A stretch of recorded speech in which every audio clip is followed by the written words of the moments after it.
Hello good morning, જય શ્રી કૃષ્ણ. કેમ છો? તો વાગી ગયા છે 11:15 અને મારે જવાનું છે શાકભાજી લેવા. આજે 11 છે એટલે નાસ્તો તો કરવાનો નથી. કેવલ નાવા ગયા છે, નાઈને આવે એટલે એને નાસ્તો કરવાનો છે, એ કરશે. હું જાઉં છું શાક લેવા. મમ્મા છે ને બેગ ગોતે છે શાક લેવાની. જો ગુડ મોર્નિંગ, જય શ્રી કૃષ્ણ. ગુડ મોર્નિંગ, જય શ્રી કૃષ્ણ બધાને. બેગ ગોતે છે, બેગ મળતું નથી. બેગ એટલા બધા હોય ને પણ હવે શાક લેવા જવાનું ને ત્યાં કંઈ ના મળે. ના, એ બેગ તો કેક દેવાની જ છે બિંદુ. એક બેગ ને તો નોખી જ રાખી છે. હવે મળશે, કંઈ વાંધો નહીં, મળે તો લઈને જઈએ. બાકી એ લોકો બેગ તો આપે છે, પણ બેગ લઈ આવવામાં એવું થાય કે પ્લાસ્ટિક ખોટું લઈ આવવું ને પછી આપણે ડસ્ટબિનમાં નાખીએ પ્લાસ્ટિક ને પેલા ઢોર ને એવું બધું ખાય, એના કરતાં પ્લાસ્ટિક ખોટું લઈ આવવું એમ થાય. એના કરતાં ઘરેથી જ બેગ લઈને જઈએ તો બધા શાકભાજી એક બેગમાં આવી જાય તો ચાલે એમ. ખોટું પ્લાસ્ટિક પેલું ના કરવું એમ. એટલે અમે લોકો ઘરેથી બેગ લઈને જ જઈએ, તો કોઈ પેલું ના થાય એમ, મગજમારી ના થાય પ્લાસ્ટિક લઈ આવવાની. એટલે 2:30 વાગી ગયા છે. જો મમ્મા, હું આ બધું શાકભાજી લેવા ગઈ હતી આજે. કેટલા દિવસથી એટલે શાકભાજી અમારે છે ને હોય ને તો ભાજીને બધું બનાવીને પતાવવું પડે. જ્યારે ના હોય ને ત્યાં શાકભાજી થાય. તો આજે બધું લેવા જવાનું હતું, તો આજે હું ગઈ હતી શાકભાજી લેવા. જો આ મમ્મા બધું સરખું કરે છે જો અત્યારે.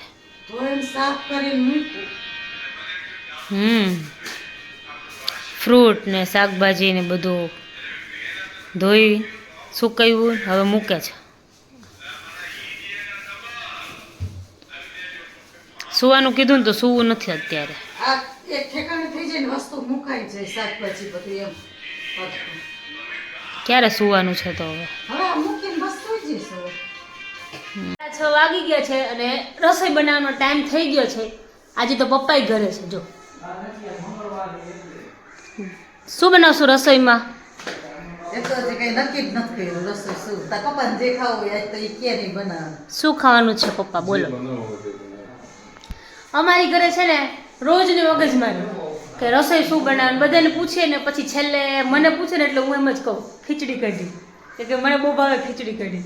એટલે હું એમ જ કહું કે ખીચડી કઢી બને ના. તો કે બધાના ઘરે મગજમારી તો હશે જ કે સાંજનો રસોઈ બનાવવાનો ટાઈમ થાય ને એટલે કે શું બનાવું. પણ હવે અત્યારે બધાને ખાવાના ચસ્કા જેટલા છે તો શું કરે બધે. હાલે હવે જે બનાવી લે ખાઈ લેવાનું, બીજું શું હોય. બરાબર ને? હવે આપણે કેવલને પૂછીએ કે કેવલ રસોઈ શું બનાવે.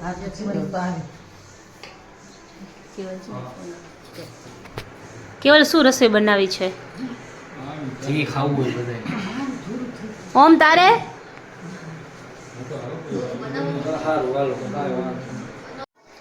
જો ગાઈસ છે ને આજે મંગળવાર છે ને અમારા ઘરે હવન કર્યો હતો ને ત્યારે છે ને ફોટા લીધો હતો હનુમાનજી દાદાનો ને ગણપતિ બાપાનો. એટલે એ છે ને ખોડવાનો ટાઈમ આજે આવ્યો છે. પપ્પા ઘરે છે ને તો કેવલ ને પપ્પા બંને ગણપતિ બાપાનો હનુમાનજી મહારાજનો ફોટો લગાવે છે. હવે કેવલ ઘરે હોય ને તો એમ એકલા એને અડપ ન ચડે. એટલે પપ્પા હોય ને ત્યારે પપ્પા એમ કે હાલ કરી નાખે એટલે એ કરે. જો હે ને કામ ન કરે એકલો. હા જોયું ને કેવું.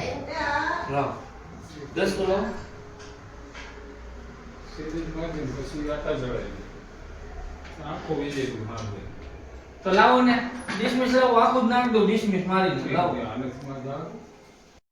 આખું ઘર ઈડલી બનાવે છે. ઓટ્સ ઈડલી બનાવે છે, આખું ઘર છે. જો પપ્પા નથી અહીંયા, ખાલી મમ્મી લોકોએ જમી લીધું છે. હાલો તમે ઇડલી ખાઓ. અમે તો શાક રોટલી બનાવીને ખાધી. એટલે તું ઈડલી નહીં ખા ને? હે? હા, પપ્પા લોકોએ જમી લીધું. એ લોકોનું શાક, ભીંડાનું શાક ને રોટલી બનાવ્યા હતા. હવે મારે તો 11 છે. હવે આ લોકો જો ઈડલી ખાશે. હેલ્ધી ઈડલી, ઓટ્સની ઈડલી બનાવી છે.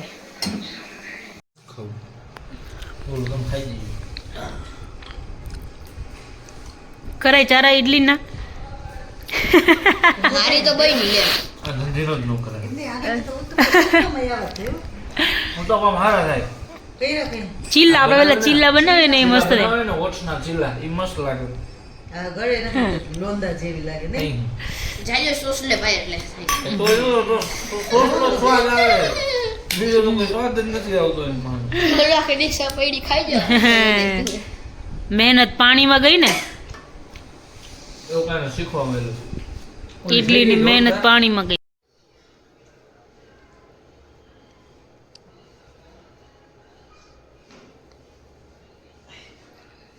રોયો નહીં બાબા? એને ફઈ ખીજવાણા બાબાને. ખીચવાય જ ને તોય ઊભો નથી થતો બરાબર, ખીજવાય નતો. છોકરા તૈયાર થઈ ગયા તને કહું છું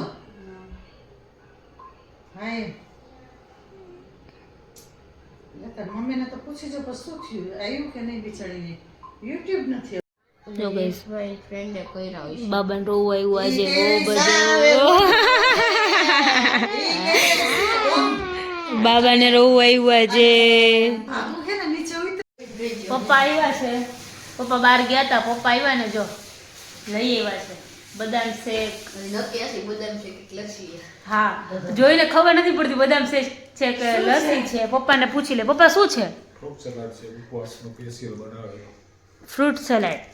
આ નવું જ નીકળ્યું. અમે લોકો જે કે પહેલી વાર હા આ બધું નવું કે અમને એવું હતું કે કંઈક બદામ શેક જેવું કંઈક હોય છે. બદામ શેક કે ને લચ્છી હોય છે મેંગો લચ્છી. મેંગો લસ્સી, પેલી ફ્રૂટ વાળી લચ્છી આવે ને અમને એમ કે એ હશે. મને આ તો પપ્પા કઈ નવું જ લઈ આવ્યા છે. આજે 11 છે ને તો ઉપવાસ છે. પપ્પાનો ફોન આવ્યો હતો કે શું જોઈએ છે, પણ હવે મારે કઈ ખબર એવું હતું નહીં. મેં ના પાડી, મેં કીધું મારે નહીં જોઈતું.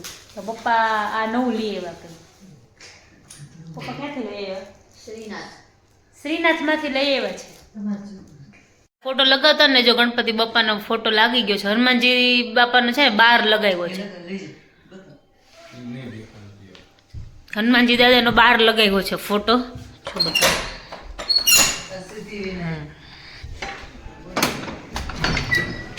સમજો અહીંયા લગાવ્યો છે ને. ના અમારા ઘરે જે બ્રાહ્મણ આવ્યા હતા ને એ ના પાડે કે છે ને હનુમાનજી દાદાનો ફોટો અંદર લગાવે અને ગણપતિ બાપાનો ફોટો બહાર ના લગાવાય એમ. એટલે દ્વારપાળ બનાવીને ન રખાય ગણપતિ બાપાને એમ કે એવું અમારા ઘરે બ્રાહ્મણ આવ્યા હતા ને, અમારી ઘરે પૂજા હતી ને તે દિવસે એમને કીધું કે હનુમાનજી દાદાને બહાર ફોટો રખાય એમનો, એમ કે જે બધી તમારા ઘરમાં બધી બલા હું એટલે બલા આવે કંઈ કષ્ટ આવે એવું કીધું હતું ને કે કષ્ટ આવે ને એને પગ નીચે દબાવી દઈએ એમ. રક્ષા કરે. પનોતી આવે ને એટલે પગ નીચે દબાવી આપણી દઈએ. રક્ષા કરે હા, અને ગણપતિ બાપાને ઘરના પેલો એન્ટ્રન્સમાં રખાય એટલે રીધી સીધી ઘરમાં આવે. એટલે ગણપતિ બાપાનો ફોટો અંદર લગાવ્યો તે દિવસે લઈ આવ્યા હતા એટલે પૂજા કરી. તે દિવસનો લગાવવાનું બાકી હતો. આજે પપ્પા લોકો પપ્પાને કેવલ બને ઘરે. હા, આજે મંગળવાર હતો. હનુમાનજીનો અને ગણપતિ દાદા બેનો વાર હતો એટલે હા, એટલે આજે લગાવી દીધા. એટલે ગણપતિ બાપાનો ફોટો અંદર લગાવ્યો, હનુમાનજી દાદાનો એટલે બહાર લગાવ્યો હતો. આવું તો ગાઈસ છે ને કેટલા વાગ્યા છે? 11:15. 11:15 વાગી ગયા છે. અને હું તો ઘરે મારું કામ કરતી હતી તો કેવલ રમીને આવ્યા ને તો એને મને ફોન આવ્યો. મને એમ કહે કે તું નીચે આવી કે બહાર આટો મારવા જઈએ. તો નીચે ઉતર્યા ને મને યાદ આવ્યું કે કાલે મેમની બર્થડે છે. તો મેં નીચે ઉતરી, મેં કેવલને પૂછ્યું, મેં કીધું કેવલ કેક મળશે કશે તો આપણે લઈ આવીએ. તો મને કે ચાલી કે આપણે જોઈ આવીએ, મળે ને તો લઈ આવીશું. તો અહીંયા કશેમાં આવ્યા ને તો કશે કેકની શોપ બધી જ બંધ હતી, કશે ખુલ્લી નથી. તો અમે લોકો કેક એન્ડ બેકમાં ગયા હતા લુન્સીપુર ઉપર. ત્યાં છે ને એટલે રાતે 12 વાગ્યા સુધી ખુલ્લું હોય એટલે કેક મળી જાય. એટલે અમારા જેવું કોઈ વાર થાય તો તમે લોકો ત્યાંથી લઈ આવજો કેક. સામે છે એલકે પર. હા, ડોમિનોઝની સામે એલકે પર છે, ત્યાં જઈને કેક લઈ આવજો. જો અમે લોકો કેક લઈ આવ્યા છીએ. હવે જઈએ છીએ મેમના ઘરે. ટાઈમ હતો તો કેવલ કે અહીંયા બેસીએ કે ધાનેરા પોઈન્ટ પર બેઠા છીએ અમે લોકો. અને હવે 5-7 મિનિટની વાર હશે ત્યારે જઈશું. ત્યાં ઘરની બહાર જઈને ઊભું રહેવું તો કેવલ કે અહીંયા બેસ પછી જઈએ. એટલે ત્યાં જઈને પાછો કન્ટિન્યુ બ્લોગ કરશું. તો મળીએ ત્યાં સુધી તમે અમારી ચેનલને લાઈક કરો, શેર કરો, સબસ્ક્રાઇબ કરો અને સપોર્ટ કરો. બેલ આઇકન દબાવવાનું ભૂલતા નહીં. ચાલો મળીએ.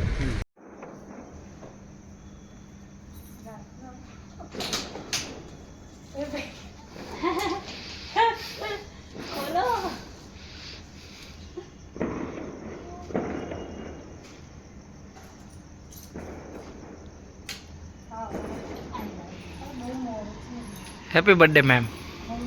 Happy birthday.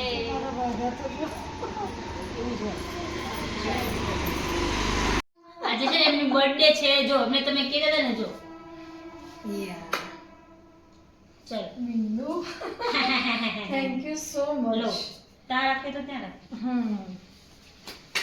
Happy birthday to you, happy birthday. હાલો બા, ચાલો. થી કાપી રહી છું. એક મિનિટ પાર્થને ફોન કરું એ ખુશ થઈ જશે. કરો કરો. Happy birthday. કેવું તારા ફોનમાં કરને ચાલુ?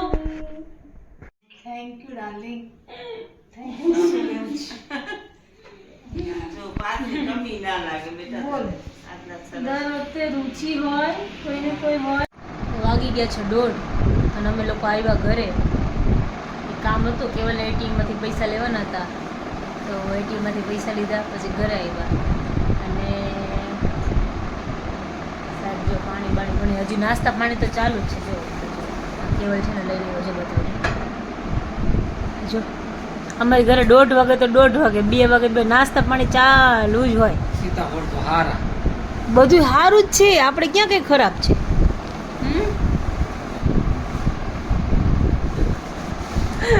ચાલો તો 1:30 વાગી ગયો. હવે આજના બ્લોગમાં આટલું જ હતું. તો આપણે મળીએ પાછા કાલના બ્લોગમાં. કાલે જવાનું છે અમારે સુરત, તો તમને બતાવશું. ચલો ત્યાં સુધી ગુડ નાઇટ. જય શ્રી કૃષ્ણ. હર હર મહાદેવ.